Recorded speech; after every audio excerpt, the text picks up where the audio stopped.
আমরা এখন দ্বাদশ শ্রেণীর অর্থনৈতিক ভূগোলের অন্তর্গত শিল্প সম্পর্কে আলোচনা করব।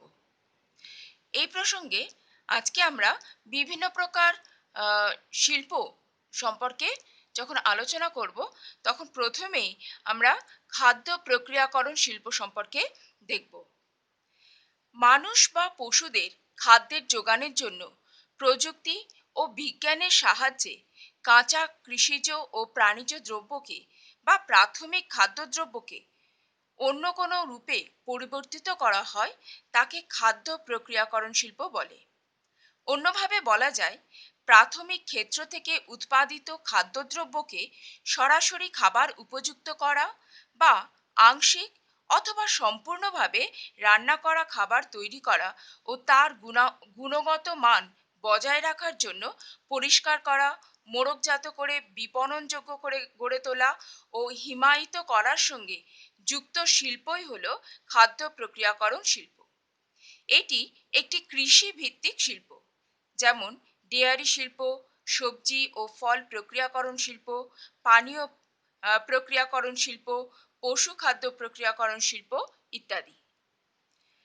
পৃথিবীর বিভিন্ন দেশে এই খাদ্য প্রক্রিয়াকরণ শিল্প সম্পর্কে আমরা যদি দেখি, তার মধ্যে প্রথমে আমরা কয়েকটি দেশ সম্পর্কে আলোচনা করব। মার্কিন যুক্তরাষ্ট্র। অর্থনৈতিক উন্নতি, উন্নত সামাজিক গঠন, মানুষের অত্যধিক কর্মব্যস্ততা, এছাড়াও কর্মময় জীবনধারার কারণে এখানে খাদ্য প্রক্রিয়াকরণ শিল্প অত্যন্ত জনপ্রিয় হয়েছে। এখানকার PepsiCo, Nestle, Tyson food, craft food প্রভৃতি হলো এদেশের অত্যন্ত বিখ্যাত খাদ্য প্রক্রিয়াকরণ কোম্পানি ও সংস্থা। এরপর আমরা দেখব চীন সম্পর্কে। খাদ্য প্রক্রিয়াকরণ শিল্পে চীন পৃথিবীতে প্রথম স্থানের অধিকারী। দ্রুত অর্থনৈতিক উন্নতি, মধ্যবিত্ত ও উচ্চবিত্তের সংখ্যা বৃদ্ধি ইত্যাদি কারণের জন্য খাদ্য প্রক্রিয়াকরণ শিল্প এদেশে অতি দ্রুত গতিতে সম্প্রসারিত হয়েছে। China foods limited, Chaoda modern agriculture, Fujian Dali এদেশের বিখ্যাত খাদ্য প্রক্রিয়াকরণ কোম্পানি। এরপর আমরা দেখব ফ্রান্স সম্পর্কে। ফ্রান্সে প্রায় ৩,০০০ খাদ্য প্রক্রিয়াকরণ শিল্প কেন্দ্র রয়েছে। মাছ, ফল, হালকা ও কঠিন পানীয়, দুধ ও ডেয়ারি দ্রব্য, বেকারি দ্রব্য প্রভৃতি হল এদেশে খাদ্য প্রক্রিয়াকরণ শিল্পে উৎপাদিত দ্রব্য। এরপর আমরা ভারতে খাদ্য প্রক্রিয়াকরণ শিল্প সম্পর্কে আলোচনা করব। ভারত পৃথিবীর দ্বিতীয় বৃহত্তম খাদ্য উৎপাদক দেশ। চীনের পরেই ভারতের স্থান। ভারতের শিল্পগুলির মধ্যে খাদ্য প্রক্রিয়াকরণ শিল্প পঞ্চম বৃহত্তম শিল্প। এখন আমরা দেখব ভারতে খাদ্য প্রক্রিয়াকরণ শিল্পের দ্রুত উন্নতির কারণগুলি কি কি। প্রথমে আমরা দেখছি বৈচিত্র্যপূর্ণ কৃষি জলবায়ুর অবস্থান। ভারতের বৈচিত্র্যপূর্ণ জলবায়ুর জন্য এখানে বিভিন্ন ধরনের কৃষি জলবায়ু অঞ্চল দেখা যায়। ফলে ভারতে নানা ধরনের খাদ্যশস্য, তৈলবীজ, ফল ও সবজি, মশলা ইত্যাদি উৎপাদিত হয় এবং প্রচুর পরিমাণে পশুপালন করা হয়ে থাকে, যা ভারতে বিশ্বে এক অন্যতম খাদ্য উৎপাদক দেশে ভারতকে পরিণত করেছে। ফলে ভারতে খাদ্য প্রক্রিয়াকরণ শিল্পের জন্য প্রচুর পরিমাণে বিভিন্ন ধরনের কাঁচামাল সহজেই পাওয়া যায়। দ্বিতীয়ত হলো উন্নত মানের প্রযুক্তি ও গবেষণার সুযোগ। সবুজ বিপ্লবের পরে বিভিন্ন গবেষণার মাধ্যমে প্রযুক্তির যে দ্রুত ব্যবহার ঘটিয়ে বা বারবার ব্যবহারের ফলে ভারতে খাদ্য উৎপাদনের পরিমাণ বৃদ্ধি ঘটানো হয়েছে। উন্নত প্রযুক্তি ব্যবহার করে বিভিন্ন প্রকার কৃষিজ ফসল ও প্রাণীজ দ্রব্যকে প্রক্রিয়াকরণের মাধ্যমে আরও আকর্ষণীয় ও বাজারজাত করে তোলা হচ্ছে। তৃতীয়ত আমরা দেখছি দেশীয় বাজারের বিপুল চাহিদা। ভারতে প্রায় ১২১ কোটি জনসংখ্যার বর্তমানে নানাভাবে এই শিল্পের ওপর নির্ভরশীল। ফলে দেশের অভ্যন্তরে এই শিল্পের এক বিশাল বাজার বা চাহিদা তৈরি হয়েছে। এরপর আমরা দেখব অত্যন্ত উন্নত পরিকাঠামো ও বন্টন ব্যবস্থা। এই শিল্পের কাঁচামাল ও শিল্প থেকে উৎপাদিত দ্রব্যগুলি যেহেতু অধিকাংশই পচনশীল, তাই এই শিল্প গড়ে তোলার ক্ষেত্রে পরিকাঠামো ও বন্টন ব্যবস্থা অত্যন্ত উন্নত মানের হওয়া উচিত। এক্ষেত্রে বলা যায়, ভারতে এই শিল্প গড়ে তোলার জন্য উপযুক্ত ও উন্নত পরিকাঠামো ব্যবস্থা সহজেই পাওয়া যায়। বিভিন্ন জলপথ, স্থলপথ ও বিমানপথের মাধ্যমে দেশীয় ও আন্তর্জাতিক বাজারে দ্রুত পাঠানোর এই শিল্পজাত দ্রব্য দ্রুত পাঠানোর ব্যবস্থা করা হয়। পঞ্চমত আমরা দেখি ভৌগোলিক অবস্থান। ভারতের তিন দিকে জল থাকায়, অর্থাৎ ভারতের তিন দিক আমরা দেখছি সাগর এবং মহাসাগর দিয়ে ঘেরা, এবং ভারত দক্ষিণ এশিয়ার প্রায় মধ্যস্থানে অবস্থান করায় জল জলপথ ও বিমানপথে আন্তর্জাতিক যোগাযোগ ব্যবস্থার মাধ্যমে ইউরোপ, দূরপ্রাচ্য, দক্ষিণ পূর্ব ও পশ্চিম এশিয়ার দেশগুলির বাজারে এই শিল্পে উৎপাদিত দ্রব্য খুব সহজেই পৌঁছে দেওয়া যায়। এরপর আমরা অন্যান্য কারণগুলি সম্পর্কে দেখব। এই যে উপরোক্ত এই যে কারণগুলি সম্পর্কে আলোচনা করলাম, এছাড়াও আরও কিছু কারণ, যেমন দ্রুত নগরায়ন, আহ, বৃদ্ধিশীল সাক্ষরতা, পরিবর্তনশীল জীবনযাত্রা, নারী কর্মীর সংখ্যা বৃদ্ধি পাওয়া, এছাড়াও মাথাপিছু আয় বৃদ্ধি পাওয়া ইত্যাদি কারণে খাদ্য প্রক্রিয়াকরণ শিল্প ভারতে অত্যন্ত দ্রুত উন্নতি লাভ করছে। এখন আমরা ভারতে কয়েকটি খাদ্য প্রক্রিয়াকরণ শিল্পের সংক্ষিপ্ত ব্যাখ্যা সম্পর্কে দেখব। প্রথম হলো ময়দা কল। আটা, ময়দা, সুজি যেখানে উৎপাদিত হয় তাকে ময়দা কল বলে। উত্তরপ্রদেশের কানপুর, মিরাট, লখনৌ ইত্যাদি, পাঞ্জাবের ভাতিন্ডা, এছাড়াও দিল্লি, হরিয়ানা প্রভৃতি রাজ্য এই শিল্পে বিশেষ উন্নত। দ্বিতীয়ত হলো চাল কল। ধান থেকে চাল তৈরি শিল্পের প্রধান রাজ্যগুলোই হলো পশ্চিমবঙ্গ, পশ্চিমবঙ্গের বর্ধমান, হুগলি অত্যন্ত উল্লেখযোগ্য। এছাড়াও বিহার, উত্তরপ্রদেশ প্রভৃতি রাজ্যে এই চাল কল আমরা বিশেষভাবে প্রাধান্য দেখতে পাই। তৃতীয়ত হলো বনস্পতি ও তেল উৎপাদন। তৈলবীজ থেকে তেল নিষ্কাশন অত্যন্ত গুরুত্বপূর্ণ শিল্প। এই শিল্প গড়ে উঠেছে উত্তরপ্রদেশ, গুজরাট, মহারাষ্ট্র, মধ্যপ্রদেশ প্রভৃতি রাজ্যে। এরপর আমরা দেখব খাদ্যদ্রব্য। সরাসরি খাদ্য হিসাবে গ্রহণ করা যায় এই ধরনের খাদ্যদ্রব্য অন্তর্গত হলো বেকারি দ্রব্য, যেমন বিস্কুট, পাউরুটি, কেক ইত্যাদি তৈরি। এছাড়াও হালকা পানীয়, pasta, noodles, chow mein, chocolate, pizza প্রভৃতি। ভারতে প্রায় প্রত্যেকটি রাজ্যেরই বিভিন্ন শহর বা শহরতলিগুলিতে এই সকল শিল্প গড়ে উঠতে দেখা যায়। পঞ্চমত হলো ডেয়ারি ও মিষ্টি শিল্প। ভারত দুধ উৎপাদনে উন্নত হওয়ায় দুধ প্রক্রিয়াকরণ, মাখন, দই, মিষ্টি প্রভৃতি উৎপাদনে বেশ জনপ্রিয়। বাংলার মিষ্টি পৃথিবীর মধ্যে বিখ্যাত।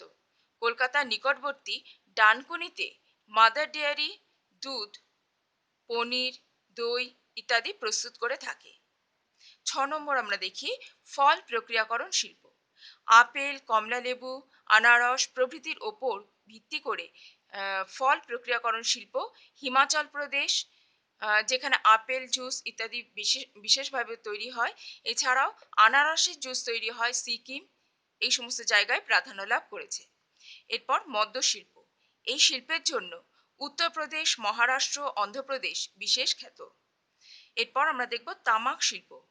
তামাকের উপর ভিত্তি করে গড়ে উঠেছে বিভিন্ন শিল্প, যেমন সিগারেট শিল্প, যেটি অন্ধ্রপ্রদেশ, বিহার ইত্যাদি রাজ্যে বিশেষভাবে বিখ্যাত। এছাড়াও বিড়ি শিল্প, যেটি উত্তরপ্রদেশ, কর্ণাটক, মধ্যপ্রদেশ প্রভৃতি রাজ্যে উল্লেখযোগ্য। পশ্চিমবঙ্গের মুর্শিদাবাদ বিড়ি শিল্পের জন্য প্রসিদ্ধ। এরপর আমরা দেখব পোল্ট্রি। মাংস ও ডিম উৎপাদনের জন্য অন্ধ্রপ্রদেশ, তামিলনাড়ু, পশ্চিমবঙ্গ, বিশেষ করে পশ্চিমবঙ্গের আরামবাগ বিশেষ খ্যাতি লাভ করেছে। ভারতের কতগুলি বিখ্যাত খাদ্য প্রক্রিয়াকরণ সংস্থা সম্পর্কে আমরা এখন দেখব। প্রথম হলো নেসলে। এটি গুরগাঁওয়ে অবস্থিত। এখানে ফলের রস, ডেয়ারি দ্রব্য, স্ন্যাক্স ইত্যাদি তৈরি হয়ে থাকে। দ্বিতীয়ত হলো পার্লে অ্যাগ্রো। এটি মুম্বাইয়ের এর সদর দপ্তর অবস্থিত। এখানে বিস্কুট ও হালকা পানীয় তৈরি হয়ে থাকে। তৃতীয়ত ব্রিটানিয়া। এটির সদর দপ্তর হলো কলকাতা। এখানে বিস্কুট, কেক, ডেয়ারি ইত্যাদি দ্রব্য তৈরি হয়ে থাকে। চতুর্থত হলো আনন্দ মিল্ক ইউনিয়ন লিমিটেড। এর সদর দপ্তর আনন্দ। এটি এটি প্রধানত দুগ্ধ ও দুগ্ধজাত দ্রব্য উৎপাদন করে থাকে। পঞ্চমত মাদার ডেয়ারি, যেটি সদর দপ্তর দিল্লিতে অবস্থিত। এরাও দুধ এবং দুগ্ধজাত দ্রব্য, আইসক্রিম প্রভৃতি তৈরি করে থাকে। ষষ্ঠত আমরা দেখব গ্ল্যাক্সো স্মিথ ক্লাইন। এটি সদর দপ্তর গুরগাঁওয়ে অবস্থিত। এটি পশু এটির ক্ষেত্রে আমরা প্রধানত দেখি শিশুদের জন্য প্রয়োজনীয় খাদ্য এবং স্বাস্থ্যকর পানীয় দ্রব্য উৎপাদন করে থাকে। এখন আমরা ভারতে খাদ্য প্রক্রিয়াকরণ শিল্পের সমস্যা সম্পর্কে আলোচনা করব। উৎপাদনের দিক থেকে ভারত পৃথিবীর দ্বিতীয় বৃহত্তম দেশ। এমনকি জনসংখ্যার দিক থেকেও ভারত বিশ্বের দ্বিতীয় বৃহত্তম দেশ। সুতরাং খাদ্য প্রক্রিয়াকরণ শিল্পে কাঁচামাল, বাজার ও শ্রমিকের অভাব এই দেশে হয় না। তা সত্ত্বেও পৃথিবীর উন্নত দেশসমূহ থেকে ভারত এই শিল্পে আহ, অনেক পিছিয়ে রয়েছে। এর কারণগুলি হিসাবে আমরা বলতে পারি, প্রথম হলো উন্নত ও উপযুক্ত যন্ত্রপাতির অভাব। এই দেশে খাদ্য প্রক্রিয়াকরণ শিল্পের উপযুক্ত স্বয়ংক্রিয় ও উন্নত যন্ত্রপাতির অভাব আছে। দ্বিতীয়ত হলো শ্রমিক সংক্রান্ত সমস্যা। ভারতে উচ্চশিক্ষিত হার কম হওয়ায় এই ধরনের শিল্পের জন্য প্রয়োজনীয় দক্ষ ও প্রশিক্ষিত কর্মীর অভাব দেখা যায়। এছাড়া মালিক শ্রেণীর অনৈতিক কৌশলের ফলে শিল্প প্রতিষ্ঠানগুলিতে মাঝে মাঝেই শ্রমিক অসন্তোষ সৃষ্টি হয়। তৃতীয়ত কাঁচামালের অভাব। ভারতীয় কৃষিকাজ মৌসুমী জলবায়ুর দ্বারা নিয়ন্ত্রিত হয়ে থাকে। এই দেশে কৃষি উৎপাদন অধিকাংশ ক্ষেত্রে অস্থিতিশীল। ফলে এই শিল্পে প্রয়োজনীয় কাঁচামালের সরবরাহ সর্বদা একই রকম হয় না। এছাড়া কাঁচামালের ঊর্ধ্বমুখী দাম, আমদানি ও পরিবহন খরচ বেশি হওয়ায় শিল্পক্ষেত্রগুলিতে প্রায় কাঁচামালের অভাব দেখা দেয়। এরপর আমরা দেখব চতুর্থত অনুন্নত পরিকাঠামো। খাদ্য প্রক্রিয়াকরণ শিল্প গড়ে তোলার মতো পরিকাঠামো ভারতের সব রাজ্য বা অঞ্চলে পাওয়া যায় না। হিমায়নকরণ ব্যবস্থার অভাব, পর্যাপ্ত বিদ্যুতের আহ, যোগানের অভাব, এছাড়া অনুন্নত যোগাযোগ ব্যবস্থা, শিল্প স্থাপনের জন্য জমির অভাব ও ও জমির উচ্চ মূল্য, সঠিক পরিচালন ব্যবস্থার অভাব ইত্যাদি ভারতের এই শিল্পের প্রসারকে বা অগ্রগতিকে বাধা সৃষ্টি করে থাকে। এরপর পঞ্চমত আমরা দেখছি আইনি অপ্রতুলতা। ভারতে খাদ্য প্রক্রিয়াকরণ শিল্পের অন্যতম সমস্যা হল শিল্প প্রতিষ্ঠান ও সরকারি ব্যবস্থার মধ্যে সুস্থ সংযোগের অভাব। এছাড়া ভারতের শুল্কের পরিমাণ অন্যান্য দেশের তুলনায় অনেক বেশি এবং জমি অধিগ্রহণ নীতির ক্ষেত্রেও বহু অস্পষ্টতা দেখা যায়। এছাড়াও দেখা যায় উদীয়মান শিল্প হওয়ায় সরকার এর ক্ষেত্রে তেমনভাবে অর্থ বিনিয়োগ করতে উৎসাহী থাকেন না। ফলে বৃহৎ শিল্প প্রতিষ্ঠান গড়ে তোলার ক্ষেত্রে সমস্যা দেখা দেয়। ষষ্ঠত আমরা দেখব উন্নত দেশগুলির সঙ্গে প্রতিযোগিতা। বিশ্বের বাজারে ভারতীয় দ্রব্যগুলিকে উন্নত দেশগুলিতে উৎপন্ন দ্রব্যের সঙ্গে তীব্র প্রতিযোগিতার সম্মুখীন হতে হয়। ভারতীয় দ্রব্যের মান ও প্যাকেজিং উন্নত দেশগুলির তুলনায় নিম্নমানের হয় বলে ভারতীয় দ্রব্যগুলি আন্তর্জাতিক বাণিজ্যে পিছিয়ে পড়েছে। ফলে ভারতীয় কোম্পানিগুলি বিশ্ব বাণিজ্যে অংশগ্রহণ করতে অনিচ্ছুক হয়ে থাকে। এছাড়াও অন্যান্য কারণের মধ্যে আমরা দেখব আম, মুদ্রাস্ফীতি, শিল্পদ্রব্য উৎপাদনের অসংগঠিত ক্ষেত্রে অধিক প্রাধান্য, পরিবেশ দপ্তরে ছাড়পত্র পাওয়ার অসুবিধা, এছাড়াও পুষ্টি সম্পর্কে যথাযথ জ্ঞানের অভাব ইত্যাদি এই শিল্পের বিশেষ বিশেষ সমস্যার মধ্যে আমরা দেখতে পাই। এখন আমরা দেখব এই সমস্যা সমাধানে কি কি পদক্ষেপ গ্রহণ করা হচ্ছে। প্রথমত হলো হিমায়িতকরণ ব্যবস্থার উন্নতি। দ্বিতীয়ত আমরা দেখছি যে বন্টন ব্যবস্থার উন্নতি। প্রথমে আমরা দেখি যে হিমায়িতকরণ ব্যবস্থার উন্নতির ক্ষেত্রে যে দিল্লি, মুম্বাই, ব্যাঙ্গালোর সহ সারা দেশে আরও প্রায় 14টি হিমঘর নির্মাণ করা হয়েছে। এরপরে বন্টন ব্যবস্থার উন্নতি। প্রধানত আমরা দেখি উন্নত বন্টন ব্যবস্থা শুধু যে উৎপাদন দ্রব্যের দামকে স্থিতিশীল করতেই সাহায্য করে তাই নয়, এর ফলে বাজার এবং কৃষি ও শিল্প ব্যবস্থার মধ্যে সুসমন্বয় গড়ে তোলে। এরপর আমরা দেখব খাদ্যের মান সংক্রান্ত উন্নতি। আন্তর্জাতিক বাজারে ভারতীয় খাদ্য প্রক্রিয়াকরণ দ্রব্যের চাহিদা ও বাজার বৃদ্ধি করতে সরকার হু প্রদত্ত আন্তর্জাতিক খাদ্য নিরাপত্তা মানের দিকে বিশেষভাবে লক্ষ্য রাখছেন। এরপর আমরা দেখব মূলধনের বিনিয়োগ বৃদ্ধি। এই শিল্পের উজ্জ্বল ভবিষ্যতের দিকে লক্ষ্য রেখে বর্তমানে সরকারি ও বেসরকারি উভয় ক্ষেত্রেই বিনিয়োগ যথেষ্ট বৃদ্ধি পেয়েছে। এরপর আমরা দেখব বাজারের অধিগ্রহণ। ভারতের প্রতিবেশী দেশগুলি খাদ্য প্রক্রিয়াকরণ শিল্পে বিশেষ উন্নত না হওয়ায় ভারত সরকার রপ্তানি শুল্কের হ্রাস ঘটিয়ে এইসব দেশের বাজারগুলি অধিগ্রহণ করার চেষ্টা করছে। এরপর আমরা দেখব পরিকাঠামোগত উন্নতি। এই শিল্পের উন্নতির জন্য বিভিন্ন গবেষণা কেন্দ্র ও শিক্ষা কেন্দ্র গড়ে তোলা হচ্ছে। এখানে ফুড পার্ক গঠন করা হচ্ছে। এর দ্বারা আম, এই খাদ্য প্রক্রিয়াকরণ শিল্পের যে সমস্যাগুলি সেগুলোকে দূর করার চেষ্টা করা হচ্ছে। এখন আমরা দেখব কার্পাস বয়ন শিল্প সম্পর্কে। কৃষিভিত্তিক শিল্পগুলির মধ্যে কার্পাস বয়ন শিল্প অত্যন্ত গুরুত্বপূর্ণ। পৃথিবীর প্রায় সকল দেশেই কার্পাস বয়ন এবং কার্পাস বয়ন ভিত্তিক পোশাক তৈরি শিল্প গড়ে উঠেছে। বৃহৎ শিল্প ছাড়াও ক্ষুদ্র ও কুটির শিল্প হিসাবে এটি অত্যন্ত গুরুত্বপূর্ণ। কাঁচামাল। কার্পাস বয়ন শিল্পের প্রধান কাঁচামাল হল কার্পাস তুলা। এটি বিশুদ্ধ ও হালকা কাঁচামাল।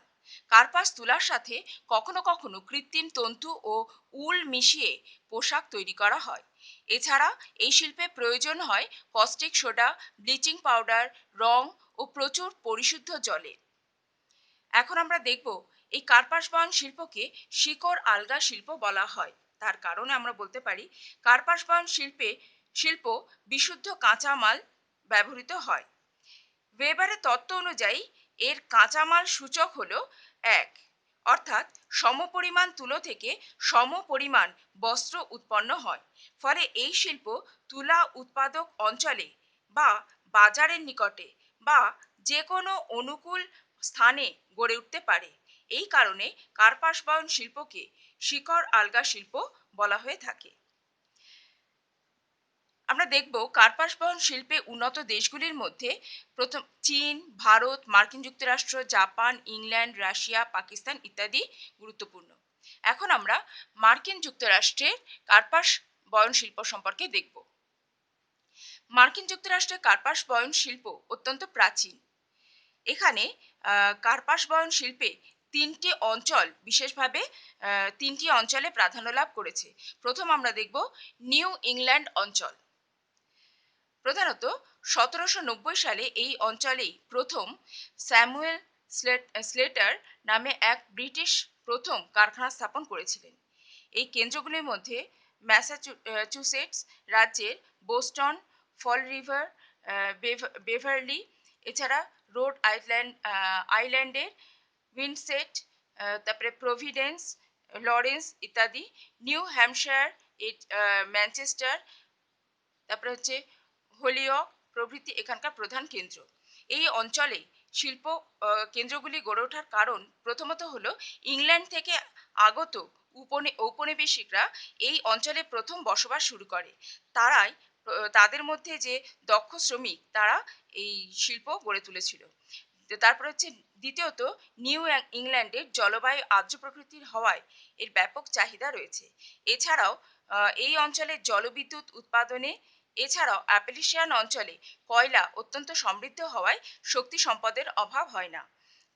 চতুর্থত আমরা দেখি বোস্টন সমেত আরও অনেক বন্দর এখানে বিশেষভাবে সাহায্য করেছে, যেখান দিয়ে আমদানি রপ্তানি অত্যন্ত সহজ। এছাড়াও নিউ ইংল্যান্ডের ভূমিভাগ কৃষির অনুপযুক্ত।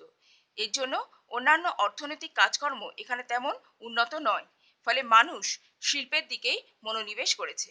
এছাড়াও অ্যাপেলিশিয়ান থেকে উৎপন্ন অসংখ্য খরস্রোতা নদীগুলি থেকে কার্পাস বয়ন শিল্পের প্রয়োজনীয় জল পাওয়া যায়। এছাড়াও প্রাথমিক অবস্থায় করের হার ছিল অত্যন্ত কম। তাছাড়াও আমরা দেখি এই অঞ্চলটি অত্যন্ত ঘন বসতিপূর্ণ হওয়ায় এখানে কার্পাস বয়ন শিল্প প্রাধান্য লাভ করেছিল। নিউ ইংল্যান্ড অঞ্চলে কার্পাস বয়ন শিল্প বর্তমানে অবনতি ঘটেছে। এর কারণগুলি সম্পর্কে আমরা বলতে গেলে বলি, 1920 সালের পর থেকে মার্কিন যুক্তরাষ্ট্রে নিউ ইংল্যান্ড অঞ্চলে কার্পাস বয়ন শিল্পের অবনতি ঘটতে থাকে। এর কারণ হলো অত্যধিক নগরায়নের কারণে জমির অভাব দেখা দেয়, জমির দাম অত্যন্ত বেড়ে যায়, করের পরিমাণও অত্যন্ত বেড়ে যায়। দ্বিতীয়ত, শ্রমিকের মজুরি বৃদ্ধি এবং অন্যান্য ব্যয় বৃদ্ধির কারণে বস্ত্রের উৎপাদন ব্যয় বেড়ে যায়। তৃতীয়ত, পুরনো যন্ত্রপাতি ও সাবেকি পরিচালন ব্যবস্থা, বস্ত্রের গুণগত মান কমে যায় এবং দাম অনেক বেড়ে যায়। এই পরে পরে বিষয় আমরা বলতে পারি, এই অঞ্চলে বস্ত্রশিল্পের পরিবর্তে ধাতব শিল্প, ইঞ্জিনিয়ারিং শিল্প, রাসায়নিক শিল্প প্রভৃতি অধিক লাভজনক হওয়ায় এই শিল্পের বিকাশ ঘটতে আহ, ক্রমশ এই শিল্প অন্যান্য শিল্পের বিকাশ ঘটে এবং এই শিল্প ধীরে ধীরে অবনতি ঘটতে থাকে। এছাড়াও দক্ষিণের রাজ্যগুলি শিল্প স্থাপন যখন হলো, তখন পরিকাঠামো ও সেখানকার পরিকাঠামো ও সুযোগ সুবিধা অনেক বেশি থাকায় আহ, উত্তর মানে এই নিউ ইংল্যান্ড অঞ্চলে প্রধানত শিল্পের অবনতি ঘটতে আরম্ভ করলো। তখন দক্ষিণ অঞ্চলে শিল্প বিশেষভাবে প্রাধান্য লাভ করলো। এখন আমরা দেখব এই দক্ষিণ অঞ্চল সম্পর্কে। দক্ষিণ অঞ্চল 1920 সালের পর থেকে নিউ ইংল্যান্ডে বস্ত্রশিল্পের নানা সমস্যা দেখা দেওয়ার ফলে দক্ষিণের রাজ্যগুলিতে স্থানান্তরিত হতে থাকে এই শিল্প। প্রধানত এখানকার উত্তর ক্যারোলিনা, দক্ষিণ Carolina, Georgia, Alabama, Tennessee, Virginia প্রভৃতি রাজ্যে এই শিল্প প্রাধান্য লাভ করে। এখানকার গড়ে ওঠার কারণগুলোর মধ্যে প্রথম আমরা দেখব কার্পাস বা কাঁচামালের সুযোগ এই অঞ্চলে আগে থেকেই ছিল। অর্থাৎ এই অঞ্চল, দক্ষিণ অঞ্চল কার্পাস উৎপাদনে বিশেষভাবে উন্নত, যার ফলে কাঁচামাল পাওয়ার সুবিধা দেখা যায় এখানে। দ্বিতীয়ত, এখানকার উষ্ণ আর্দ্র জলবায়ু যেখানে কার্পাস বয়ন শিল্পে অত্যন্ত উপযোগী। তৃতীয়ত, এই রাজ্যে কয়লা ও খনিজ তেল উত্তোলনে সমৃদ্ধ। জলবিদ্যুৎ উৎপাদনেও এখানে দ্রুত হারে বৃদ্ধি পাওয়ায় শক্তি সম্পদ পাওয়ার অভাব হয় না। চতুর্থত, এই অঞ্চলে জমি বিস্তৃত, জমির দাম অনেক কম, করের হার অনেক কম ইত্যাদি এই অঞ্চলে শিল্প বিকাশে সাহায্য করেছে। এছাড়াও জনসংখ্যার ঘনত্ব এখানে খুব বেশি এবং মজুরির হারও অনেক কম। এছাড়াও সুলভ শ্রমিক এখানে যথেষ্ট পরিমাণে পাওয়া যায়। এছাড়াও ঘন বসতিপূর্ণ অঞ্চল হওয়ায় ব্যাপক চাহিদা রয়েছে। তাহলে এই সকল কারণের জন্য এই দক্ষিণ অঞ্চলে বিশেষভাবে এই শিল্প, কার্পাস বয়ন শিল্প প্রাধান্য লাভ করেছে। এরপর আমরা দেখব মধ্য আটলান্টিক অঞ্চল। পেনসিলভেনিয়া ও ফিলাডেলফিয়াকে কেন্দ্র করে এখানে বস্ত্রশিল্পের একাদেশী ভবন ঘটেছে। এখানকার আর্দ্র আবহাওয়া, শ্রমিক পাওয়ার সুবিধা, সুলভ বিদ্যুতের যোগান, চাহিদা প্রচুর ইত্যাদি এই শিল্পের উন্নতিতে এখানে সাহায্য করেছে। এই মার্কিন যুক্তরাষ্ট্রে কার্পাস বয়ন শিল্পের যে সমস্যাগুলি আমরা দেখি, তার মধ্যে আমরা দেখব প্রথমত আমেরিকা যুক্তরাষ্ট্রে উৎপাদিত বস্ত্রের দাম অত্যন্ত বেশি হওয়ায় উন্নয়নশীল এবং অনুন্নত দেশে এর চাহিদা অনেকটাই কম। দ্বিতীয়ত, উৎকৃষ্ট মানের তুলোর জন্য অন্যান্য দেশের ওপর নির্ভরশীল হতে থাকতে হয় একে। তৃতীয়ত, ভারত, জাপান প্রভৃতি দেশের সঙ্গে আমেরিকা যুক্তরাষ্ট্রের প্রতিযোগিতা ক্রমশ বৃদ্ধি পাচ্ছে। তাহলে এই সকল কারণের জন্য আমরা দেখছি আমেরিকা যুক্তরাষ্ট্রে বস্ত্র বয়ন শিল্প কিছুটা পশ্চাৎপদ বা এখানকার সমস্যা এগুলি। আজকে এতটাই। পরের দিন আমরা ভারত বা অন্যান্য যে ভারতের যে কার্পাস বয়ন শিল্প বা অন্যান্য শিল্প সম্পর্কে আমরা আলোচনা করব।